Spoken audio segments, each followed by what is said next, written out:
किन्नर चुड़ैल। गोरखपुर नाम का एक गांव हुआ करता था। उस गांव में ज्यादा लोग नहीं रहते थे। उस गांव में एक गर्भवती विधवा औरत रहती थी। उस औरत का नाम कमला था। कमला अपने घर में अकेली रहती थी। उसके पति की सारी जायदाद उसके नाम हो गई थी, पर सभी गांव वाले उस औरत को मनहूस औरत समझा करते थे और सभी उससे नफरत किया करते थे। एक बार कमला राशन की दुकान पर खाने का सामान खरीदने जाती है। भैया जी, जरा 1 किलो दाल चावल देना। अरे हाय हाय हाय हाय हाय, अरे मनहूस औरत, मेरी दुकान में अपशुगन करवाने आ गई क्या? हैं? चल जा यहाँ से, मैं कुछ नहीं देने वाला हूँ तुझे। भाग भाग यहाँ से, चल जा निकल। भैया जी ऐसा मत कहिए, मैं गर्भवती हूँ, मुझे खाने की बहुत जरूरत है, मुझे खाना दे दीजिए। दुकानदार कमला को वहाँ से धक्के मारकर भगा देता है। तभी कमला रोते रोते उस गांव के किन्नरों के इलाके में आ जाती है। गांव वाले किन्नरों को उसी इलाके में रखा करते थे, क्योंकि वो लोग किन्नरों को पसंद नहीं करते थे और उनके इलाके में रहने से मना करते थे। तो किन्नरों ने उसी गांव में अपना एक इलाका बना लिया था। जब किन्नर लोग देखते हैं कि एक गर्भवती महिला रोते रोते उनके इलाके में आ गई है, तो सारे किन्नर कमला के पास जाकर उसका हाल पूछने लगते हैं। क्या हुआ बहन, तुम्हारी गर्भवती अवस्था में इतनी बुरी हालत कैसे? तुम रो क्यों रही हो? तुम डरो मत, हम तुम्हें कोई नुकसान नहीं पहुंचाएंगे। तुम शांत होकर सब बताओ कि हुआ क्या है। मैं कमला हूँ, मैं गांव के दूसरे इलाके से आई हूँ। 2 महीने पहले ही मेरे पति की मौत हुई है। मुझे गांव के लोग मनहूस मानते हैं, क्योंकि मैं विधवा हूँ और गर्भवती भी। वहाँ के लोग मुझे खाने के लिए कुछ बेचने के लिए भी तैयार नहीं, जिससे मेरा गुजारा नहीं हो रहा था। कोई बात नहीं कमला, हम तुम्हारा ख्याल रखेंगे। किन्नर लोग कमला को एक खाली घर में रहने के लिए जगह दे देते हैं और उसकी देखभाल भी करते हैं। कुछ ही महीने बाद कमला अपने बच्चे को जन्म देती है, पर अफसोस, कमला बच्चे को जन्म देते ही अपनी जान गंवा देती है। जब सब किन्नर बच्चे को देखते हैं तो बहुत खुश हो जाते हैं, क्योंकि वो बच्चा भी किन्नर ही था। कमला ने एक किन्नर बच्चे को जन्म दिया था। अब इस बच्चे की देखभाल कौन करेगा? हम तो इस बच्चे को गांव के दूसरे इलाके में भी नहीं भेज सकते। और तो क्या हुआ, इस बच्चे की माँ नहीं रही तो हम इसे पालेंगे। अब ये हमारे इलाके में रहेगा, हमारे साथ रहेगा। फिर वो किन्नर उस किन्नर बच्चे को गोद ले लेते हैं, उसका नामकरण कराते हैं। उस किन्नर बच्चे का नाम शक्ति रखा जाता है। देखते ही देखते शक्ति बड़ी होने लगती है। उसके रंग रूप बहुत सुंदर थे। वो बहुत सुंदर किन्नर दिखती है। एक दिन शक्ति एक किन्नर से पूछती है, माँ जी सुनिए ना, ये गांव के दूसरे इलाके में भी तो लोग रहते हैं, तो हम वहाँ क्यों नहीं जाते? हम उनसे अलग क्यों रहते हैं? शक्ति, क्योंकि वो लोग हमारे जैसे नहीं, वो लोग हमें पसंद नहीं करते, इसीलिए हम उनसे अलग रहते हैं। क्यों? वो हमें क्यों पसंद नहीं करते? मुझे एक बार उस इलाके में जाना है, मैं एक बार वहाँ जाकर घूम कर आऊँ। शक्ति, खबरदार, जो तू उस इलाके में कभी भी गई तो अपनी जान नहीं गंवाना चाहती तो उस इलाके में कभी कदम भी नहीं रखेगी, समझी? इतना कहकर वो किन्नर वहाँ से चली जाती है। शक्ति उस किन्नर की बात सुनकर बहुत रोती है। माँ जी ऐसा कैसे कह सकती है? उन्होंने इतनी सी बात के लिए मुझे इतना डांटा। अब तो मैं उस इलाके में जरूर जाऊंगी।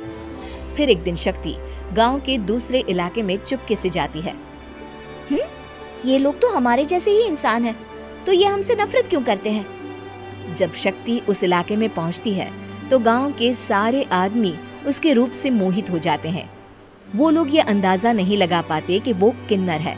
शक्ति की सुंदरता देखकर सारे गांव वाले उसकी तारीफ करने लगते हैं। तभी गांव का चक्कर लगाने गांव के जमींदार का बेटा हर्ष वहां पहुंचता है।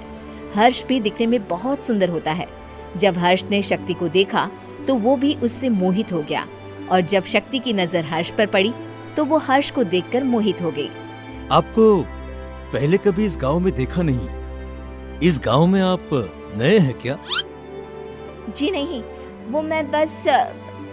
तभी शक्ति बोलते बोलते रुक जाती है और मन में सोचने लगती है, अगर मैंने इनको बता दिया कि मैं दूसरे इलाके से आई हूँ तो वो समझ जाएंगे कि मैं किन्नर हूँ, इसलिए मुझे इनसे झूठ ही बोलना पड़ेगा। शक्ति हर्ष को कहती है, जी हाँ, मैं इस गांव में नई आई हूँ, यहाँ अकेली रहती हूँ। वैसे आप कौन है?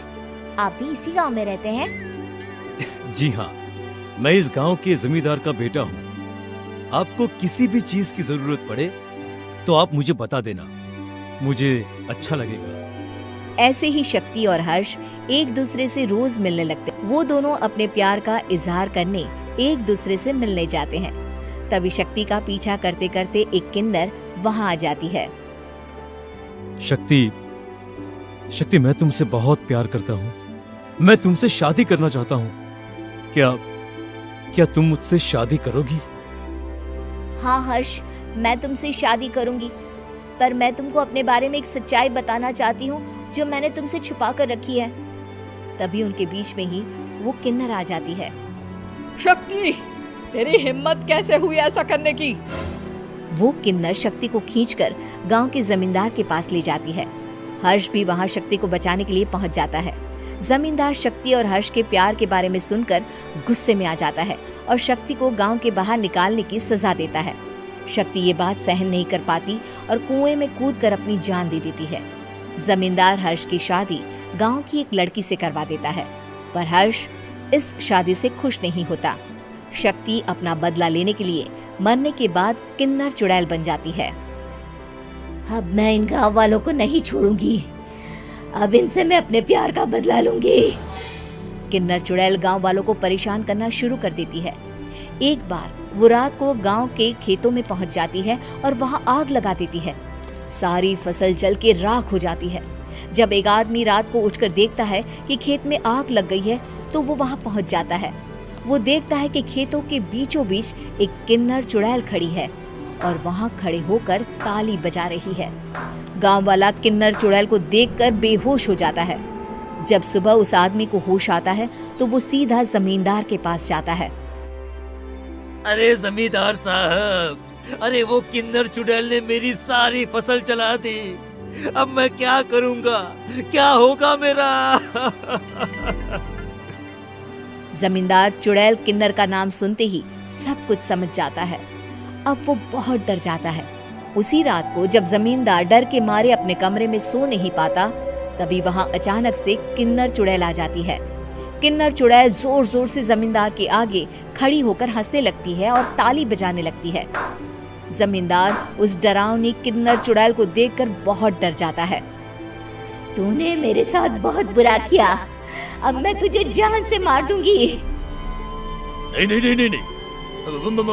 मुझे माफ कर दो मुझे मत मारो। मैं कभी ऐसा दोबारा नहीं करूंगा। अब तुम जो बोलोगी वही मैं करूंगा।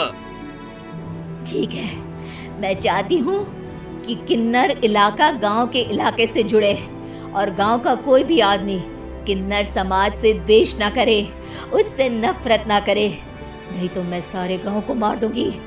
और तुम गांव में एक नया कानून बनाओ कि अगर किसी ने भी किन्नर समाज को हानि पहुंचाने की कोशिश भी करी या इनसे भेदभाव करने की भी कोशिश करी तो उनको कड़ी से कड़ी सजा मिलेगी। हाँ हाँ हाँ हाँ, मैं ऐसा ही करूंगा।